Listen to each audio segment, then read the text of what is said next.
What comes to your mind when you hear the word terrorism? For many people around the world, Islam is one of the first things they think about. Images of violence, bombings, extremist groups, headlines filled with fear. But here's a question few people stop to ask. What does Islam itself actually teach?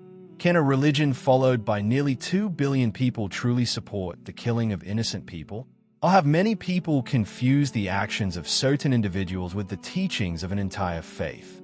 Today, we're going to explore the Islamic perspective on terrorism and what Islam really says about violence, justice, and the sanctity of human life. Stay until the end.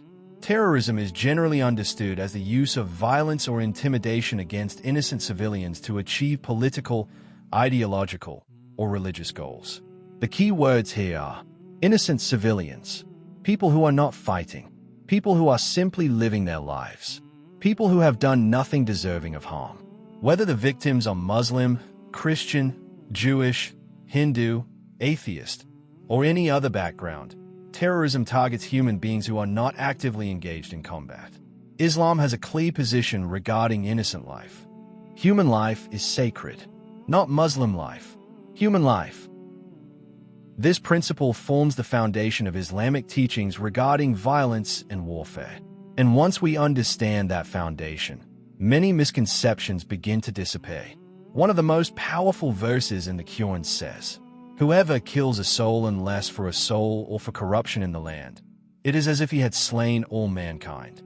And whoever saves one life, it is as if he had saved all mankind." Think about that. Islam compares the murder of a single innocent person to killing all of humanity. Not 10 people, not 100 people, all of humanity. This is not the language of a religion encouraging terror. It is the language of a faith emphasizing the immense value of every human life. The Prophet Muhammad, peace be upon him, reinforced this message repeatedly. He taught that the unlawful killing of an innocent person is among the gravest sins before Allah.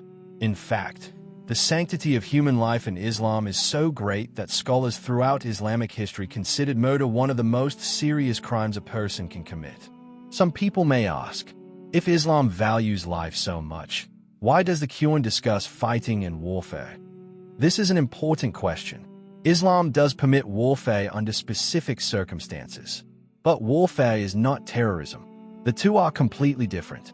Throughout history, nations and communities have had the right to defend themselves against aggression. Islam recognizes this reality. However, even during legitimate warfare, strict rules exist. The Prophet Muhammad prohibited the killing of women. He prohibited the killing of children. He prohibited harming monks and religious worshippers who were not fighting. He prohibited the destruction of crops and unnecessary damage to property. He prohibited mutilation. He prohibited treachery. In other words, Islam placed ethical limits on warfare long before many modern conventions existed. Imagine this for a moment. A religion that forbids harming children and non-combatants during war cannot logically support the deliberate targeting of civilians during acts of terror. The two ideas directly contradict each other. This brings us to a difficult question. If Islam condemns terrorism, why do some extremist groups claim to act in the name of Islam? The answer is simple.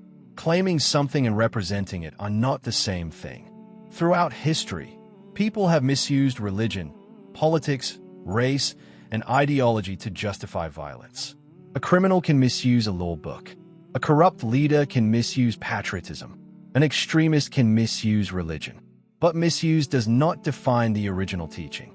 Islam is understood through the Qur'an and the authentic teachings of the Prophet Muhammad, not through the actions of individuals who violate those teachings.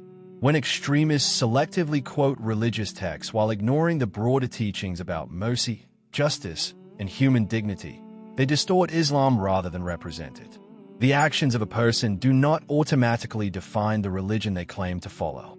Islam is judged by its teachings, and those teachings consistently emphasize justice and mercy. Here is a truth the headlines rarely tell you. The primary victims of Islamic extremism are Muslims. In Iraq, in Syria, in Afghanistan, in Pakistan, in Nigeria, Muslims are dying at the hands of these groups every single day.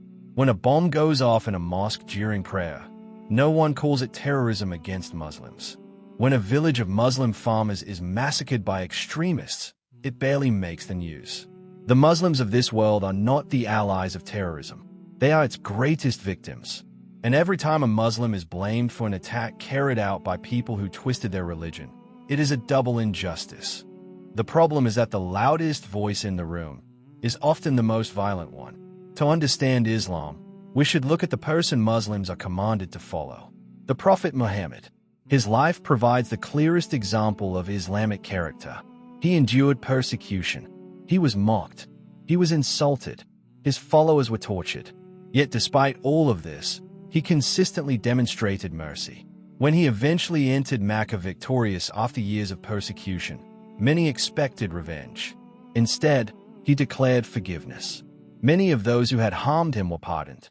This was not weakness. It was strength guided by mercy. The Prophet taught Muslims, "The merciful are shown mercy by the most merciful." His mission was not to spread terror. His mission was to guide humanity toward Allah. A mission built on compassion cannot be reconciled with a deliberate killing of innocent people. Many people associate Islam with conflict, but Islam teaches that one of the greatest struggles is not against others.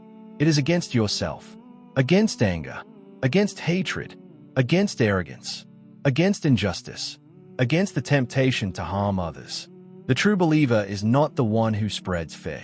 The true believer is the one from whose tongue and hands people are safe. Think about that. People are safe, not terrified. Safe. That is the standard Islam sets for its followers. So, what is the Islamic perspective on terrorism? It is clear. The deliberate targeting of innocent people contradicts the core teachings of Islam. Islam teaches the sanctity of life, justice, mercy, accountability before Allah, and respect for innocent human beings. The next time someone claims terrorism represents Islam, remember this. A religion that teaches that saving one life is like saving all of humanity cannot be defined by those who choose to destroy life. If you found this video beneficial, share it, because knowledge is the only weapon that defeats ignorance. May Allah protect the innocent. May He guide the misguided. And may He grant peace to this world.